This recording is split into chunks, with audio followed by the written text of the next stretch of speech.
Now NRA first vice president, Heston wanted not only to pass the torch, but fan its flame. In this short film, you'll see, Heston delivered the rare miracle of a powerful message in one single, perfectly riveting take. Something's gone wrong. For all our vigilance and battle scars over the Bill of Rights, have we let the flame of freedom's torch grow cold? Because there can be no torch to pass where there's no flame. A well-regulated militia being necessary to the security of a free state, the right of the people to keep and bear arms shall not be infringed. The Second Amendment. Textbooks ignore it, schools teach against it, clergy preach against it, politicians legislate against it, media ridicule it, movies pervert it, courts avoid it, and too many gun owners permit it. So it's not unreasonable that with one lost generation, we could lose the Second Amendment forever. Because we didn't teach them what the battle's all about. We didn't strike that spark in their hearts that lights the fire for freedom. So why does that belief burn so brightly in you and me? Our core beliefs are the work of all the men and women of our childhoods. A constellation of people who orbited around us, tugging here, pushing there, day after day as we grew, shaping our beliefs, carving our characters until we became who we are. Do you remember them? Parents who didn't just talk about values, but who lived out those values. The gym coach whose knotted rope taught you to pull your own weight. The scoutmaster who surely had a job and a family to tend to, but always made time for you. The clergyman whose moral compass helped guide your way. The grocery store owner who played along with Mom in an unscripted scolding that ended your candy pilfering days forever. The principal whose handmade paddle was somehow comforting. It meant punishment was certain, so was forgiveness. The neighborhood teenager who bragged about joining the army, but whose silence after the war taught you even more. The teacher who stood up for the weak and stared down the bully.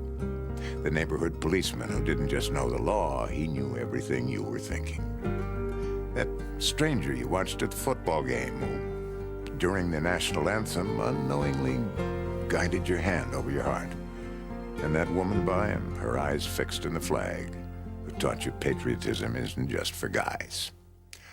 All those people, they gave you a sense of geography about your life, where you fit in, right and wrong. Each of us is a tapestry of threads woven by all of them. They understood their part in the pattern of personal responsibility, freedom, honesty, justice, the Bill of Rights.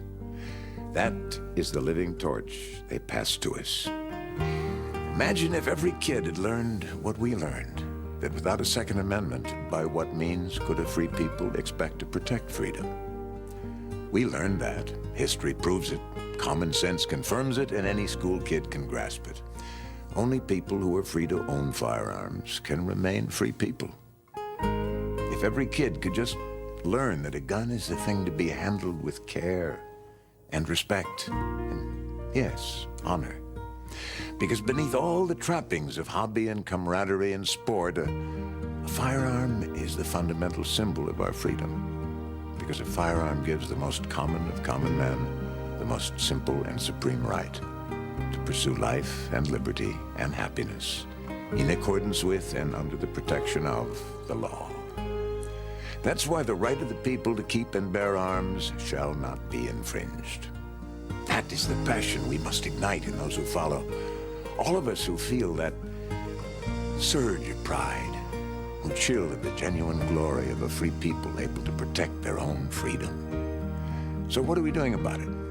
Yes, we can blame violent crime or Sarah Brady or the media or bullet-riddled movies, and certainly some blame is due. But what effort has our generation spent to make sure the next generation feels as deeply as we do? If we focus on anti-gun legislation but ignore an anti-gun generation, if we spend years as pro-gun activists but only minutes as pro-gun mentors, if we've earned the support of this generation of office holders but not the next generation of voters, we will have failed. We must tell it, teach it, live it, breathe it.